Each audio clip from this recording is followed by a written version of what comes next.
Previously, on the all-new adventures of the Doctor Who Book Club podcast. Finally, Lauren, next month, it is your pick. So what will we be reading? Well, probably no surprises given how much I have been effusing about this particular gentleman over the course of this podcast. But next time, we shall be reading Dr. 11th. Ooh. And I'm going to have my little figurine sitting with me and we'll just, I'll act it all out with him. And now, our story continues.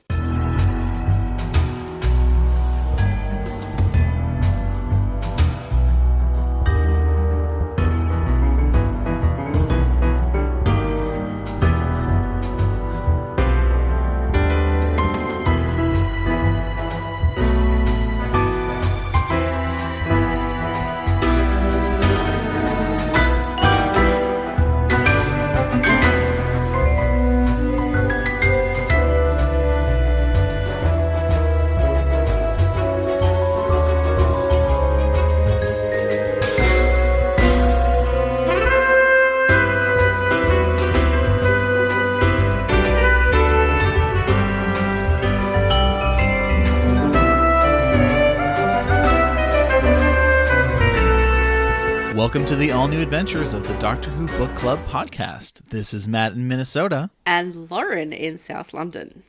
And it's been a year, Lauren, since we last chatted with each other, hasn't it? It has indeed. We seem to be doing this, as an annual event, which is fun. Mm-hmm. Well, it has been quite a year since we last spoke, hasn't it? Has something happened? I just, I haven't really noticed any changes in the world. I know. It's, who knows? Yeah? I think the last time we spoke, we were just maybe starting to chat about what's going on here? Yeah, and then on Chris's birthday last year, the entire country locked down.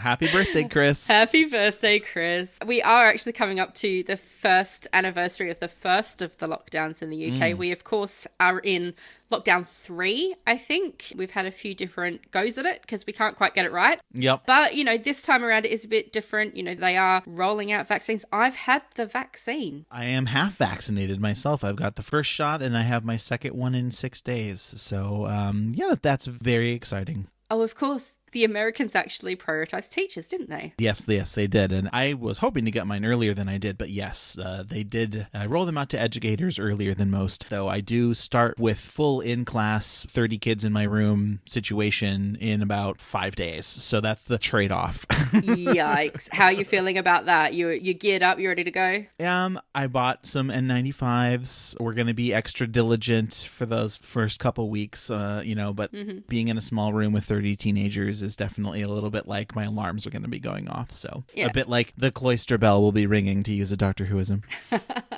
And you're just, going to teach them all about the zombie apocalypse just to make sure that they're okay. They're ready to go. Yes. All right. And they'll also be ready for Doctor Who adventures because there's plenty of running around in emergency situations there too. So exactly. It's like a double-edged sword. Did you watch the one Doctor Who episode that has aired since we last spoke? I did, and I will be completely honest, I had to ask Chris what happened in it, because I can't remember, because these episodes just aren't sticking in my head. But, that's a controversial opinion, I know, but I have been reminded of what happened in it. I did watch it. Totally understand that. There's a lot, and they can all kind of blend together, but I'm happy that we had another good adventure, and it's sad to see Ryan and Graham leave. Oh, I know. But we'll see what happens next. I think that a season of just the Doctor and Yaz will be fun if that's what they decide to do. So I will be really interested actually to see what they do with that, because Yaz really annoyed me at first. I thought she had so much promise, but she was just used as the audience exposition, really, like the what's going on here, when as a what is she, a community police officer, she had so much potential. So hopefully when there is less other people around, she can actually live up to that. But I will admit I'm very very sad to see Graham go, because I've always had a soft spot for Bradley Walsh, and he's charming. He is. I really liked having a grandpa in the TARDIS because it was just cool. Oh yeah, I enjoyed the dynamic between the whole fam. Yeah. The fam. That's right. Well, in some other book news, we have some other book news to pass along. So we're obviously going to be talking about Dr. 11th from the Mr. Men series, and there's a missing volume for all you completionists out there. No. Yes.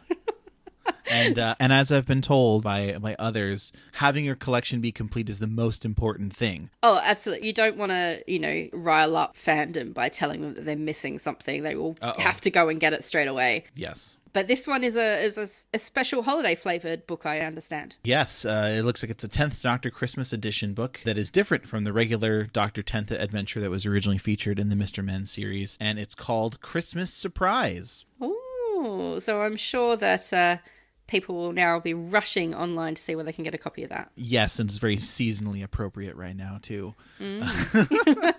Well, I mean, it sounds like a good stocking stuffer or something between now and next Christmas. Yeah, you got plenty of time to keep an eye out for it. Maybe, put a watch on it on eBay or something for when it, starts going on special. But, again, everybody is so obsessed with the 10th Doctor. I know. He's very popular. He is. But, I'm sure we can talk about my views on that later. Ooh, well, we're also going to be focusing on your favorite Doctor today, so that will be somebody different. Indeed. But I will, hey, look, I was a 20-something female when David Tennant was the Doctor, and I was rather obsessed. So I can understand it in a way. I just don't think he's the best one anymore. I think he was superseded. Ooh. Well, okay. The hot takes are flowing from Lauren today. They are, I was told that having a Bolshy Australian on the podcast would make people wistful.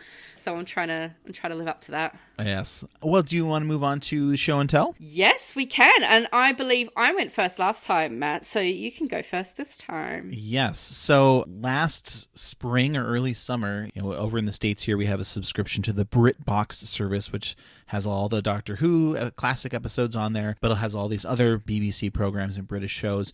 And one of the things I discovered on there last year in the middle of the pandemic and not going anywhere and all that was Gardener's World. Oh, okay. Which I had never heard of before. And apparently it's this like long running since the 60s BBC gardening show for like old grandmas. Oh, it is an absolute staple. My mother-in-law loves it. Oh, I have completely fallen in love with it, become totally obsessed with it.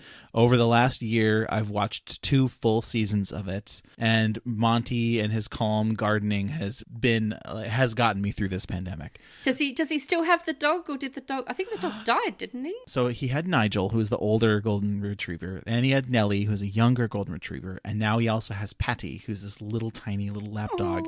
But yes, unfortunately, Nigel died last spring. But you get added puppy action, so that's even more reason to watch. Oh yeah, and Nellie and Patty are still around, so it's still great. Yeah, Gardener's World. How is this connected to Doctor Who? Well, it's just British. It's not necessarily Doctor Who related. I'm stretching as far as I can here, Lauren.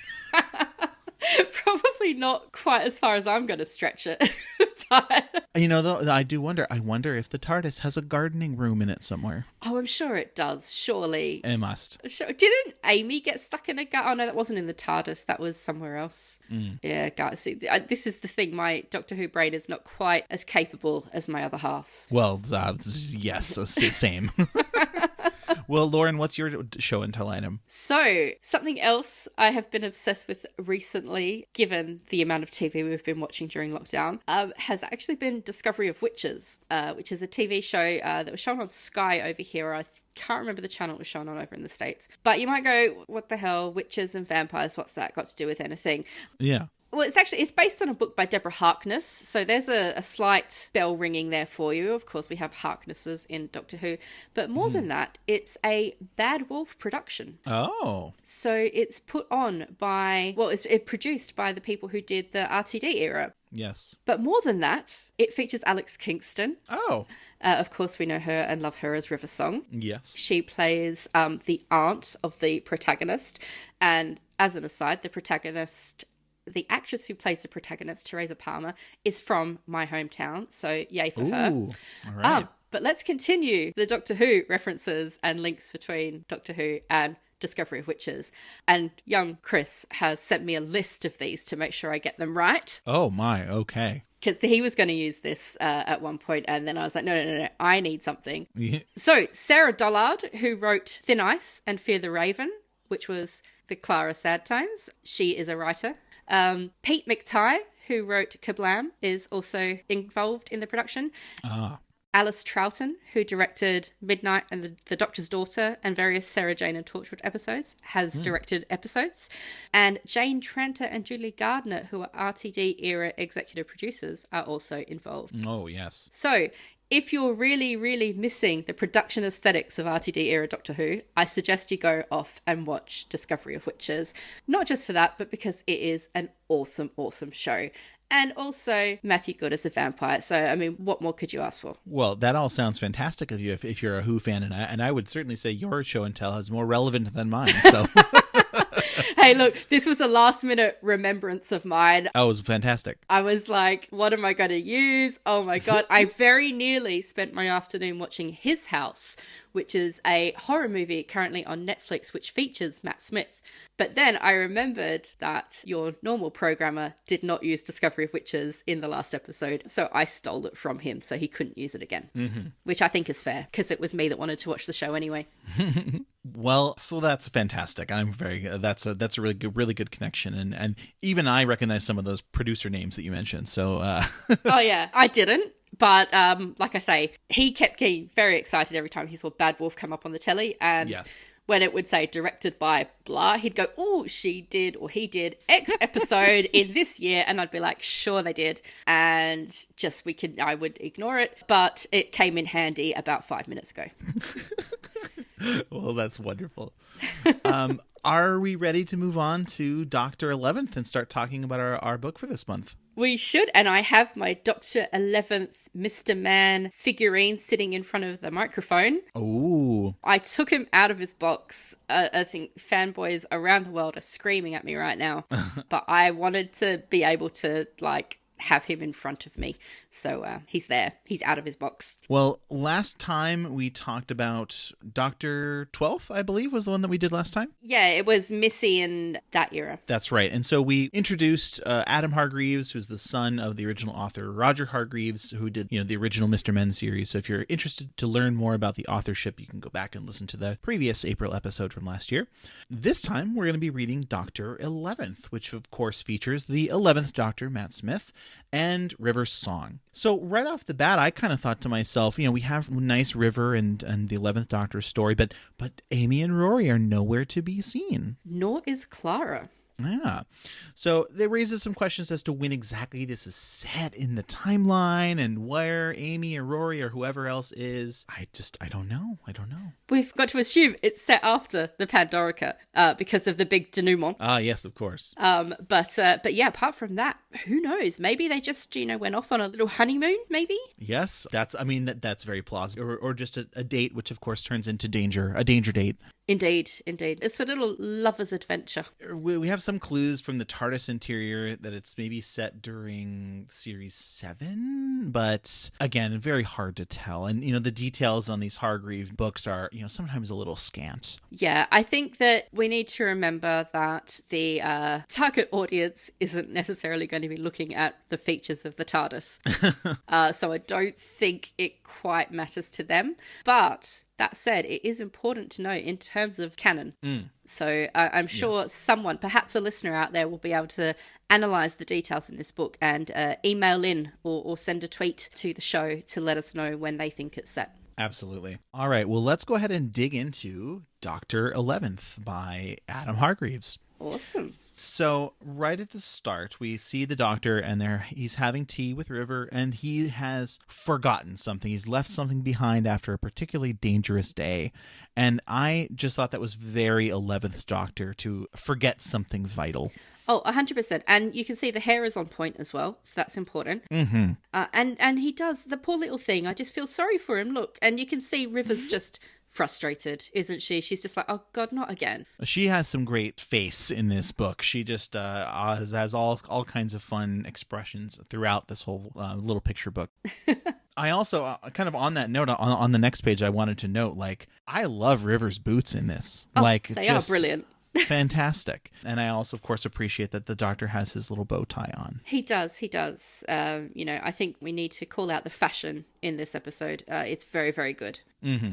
So they take the TARDIS and they decide they have to retrace their steps to try to find whatever it is that the Doctor has lost, this vital item. But he doesn't remember where in time they may have lost it, so they just kind of go wandering back in the events that they just lived through to try to find this missing item. Which is, of course, what you're told to do if you've lost something and can't remember where. You retrace your steps, which is a bit harder to do when you travel all over space and time. But, good on him for remembering. Yeah, and especially when things are so convoluted with River as well, of course. I know. It's like, this is why we need to figure out where in the timeline the whole thing is set. Next, they go back to some sort of big building and start climbing a wall. And River kind of takes the lead here, which starts climbing. And she says that we need to start climbing to avoid the Zygons. But I'm like, there are no Zygons. There are just cute bunnies. Yeah, that's right. Well, then, so what happens on the next page?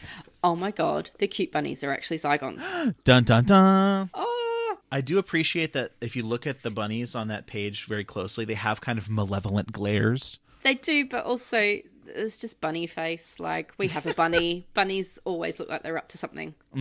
That's a good point. Well, that's because they always are up to something. Especially our diva bunny. But that's another story. Well, I'm glad that they could just, ultimately leave the Zygons alone and just let Zygons be Zygons. Oh, yes. How long did you plan that?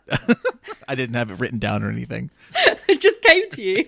Oh, yeah, spontaneously. Absolutely. Genius. All right. So after they escape the Zygons, we pick up with the Doctor and River as they're crossing a rope bridge. A very romantic rope bridge. She's looking back. She's very happy to be with him, even if he is a bit of an idiot. But that's one of the reasons why she loves him, right? That's always the vibe I've gotten, is that one of the reasons that River likes the Doctor is because he is a bit of an idiot. Yeah, but I mean, that's why we all love him, right? He's a genius, but also an idiot. Absolutely. So, yeah, they're crossing the river bridge and they're talking about the Zygons. So, that's a nice little interlude. Yes, and to the next page, in which they encounter another classic Who villain, the Silurians, who are shooting at the Doctor as he has to swing across a rope, random, and, says his signature 11th Doctor line, Geronimo!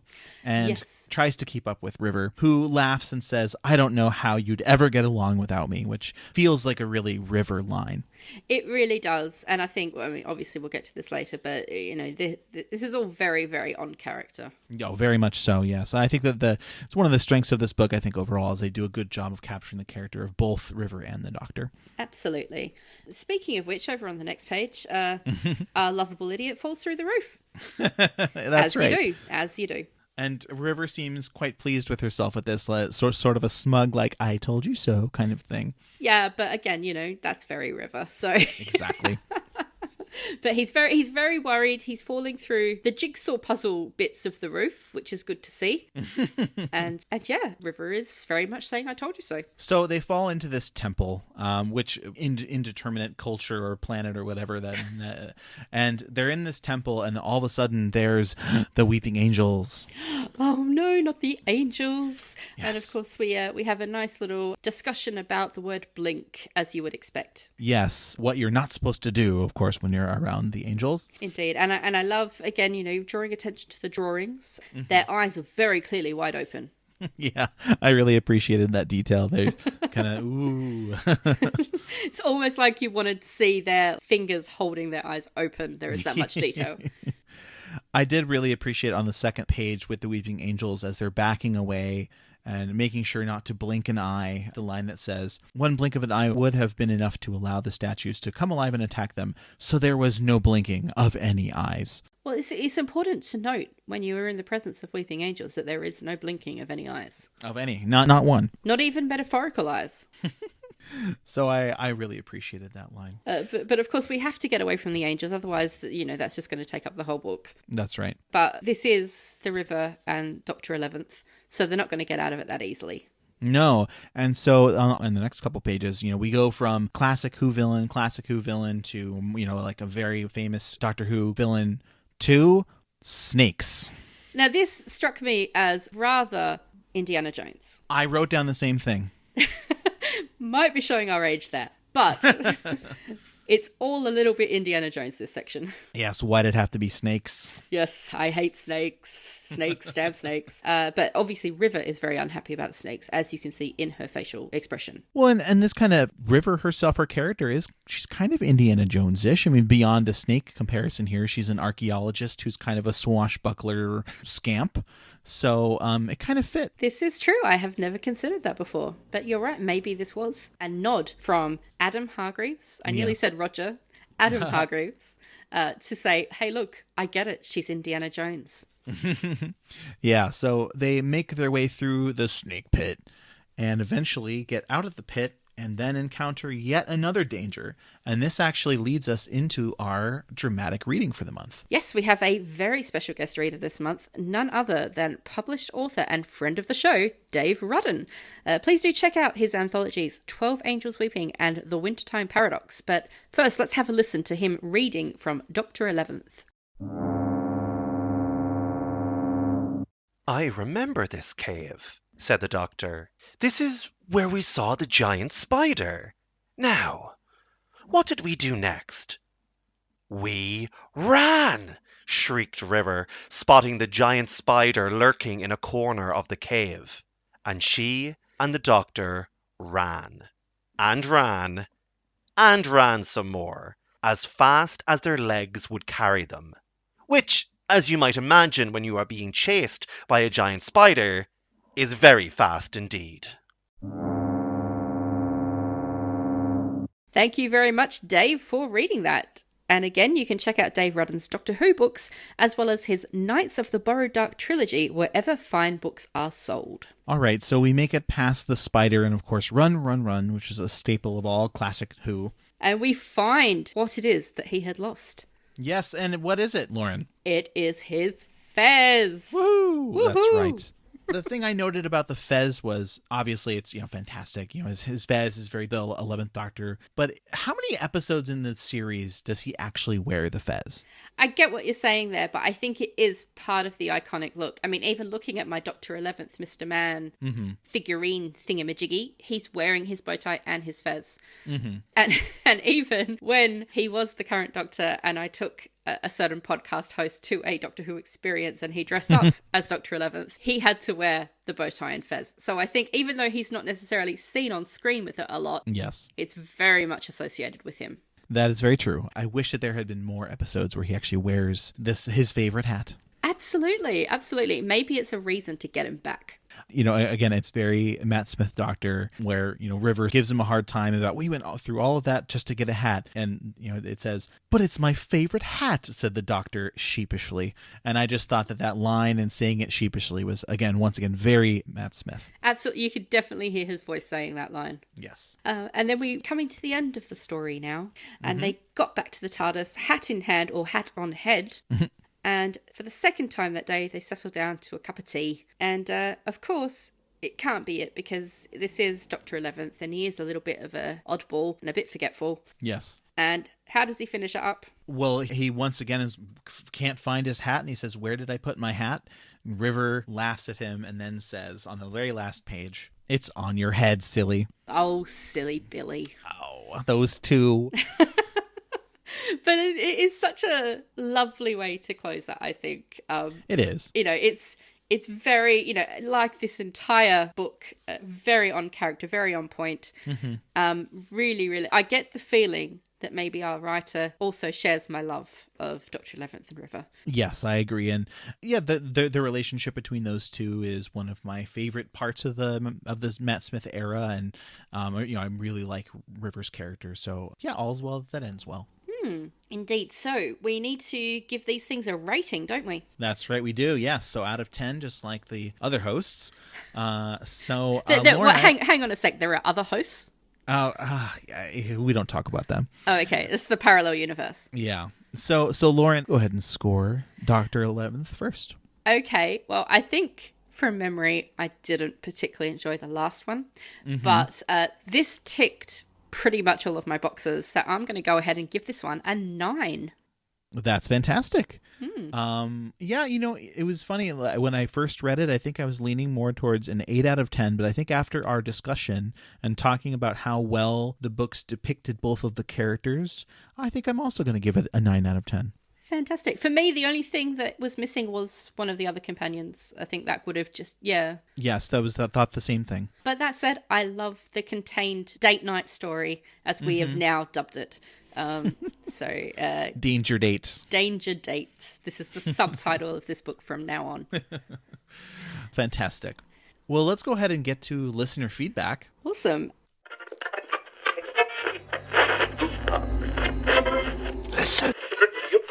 And I believe we have a tweet to share, Matt. Shaggy Matthews writes way back on April 4th of last year and said, absolutely loved the 1st of April episode of the all-new adventures of the Doctor Who Book Club podcast with Matt and Lauren. They did an excellent job, and I could read along. Definitely looking forward to hearing them again. And my pick for next time would be Dr. Eighth, #, Doctor Who. Oh, sorry to disappoint you with the choice, Shaggy, but maybe next time.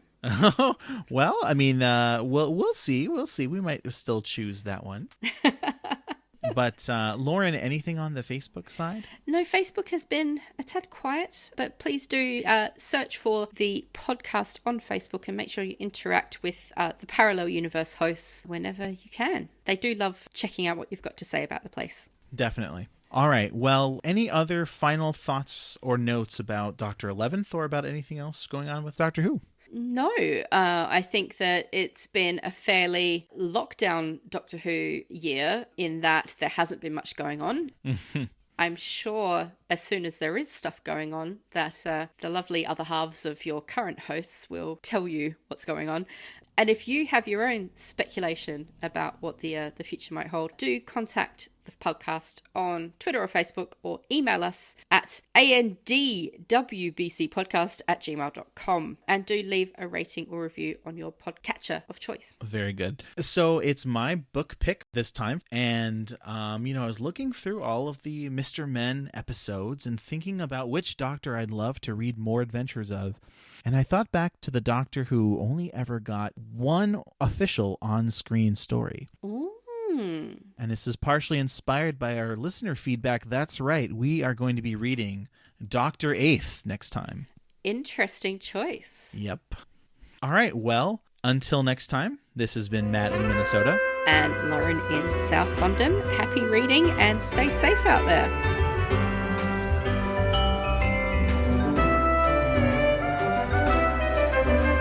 Thank you for listening to the all-new adventures of the Doctor Who Book Club podcast. Special thanks to George C. Music for use of their song, Doctor Who theme, swing jazz version. You can follow us on Twitter at ANDWBC Podcast and like us on Facebook. Help other listeners to find us by leaving a rating or review on Apple Podcasts or your podcatcher of choice. You can contact the show by emailing your thoughts to andwbcpodcast@gmail.com. And until next month, happy reading.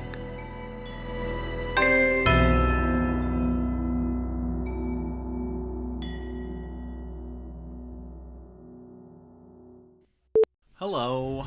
Hi Matt, I've hit record on my end, so I'm just going to pass over the headphones. Right, there you go.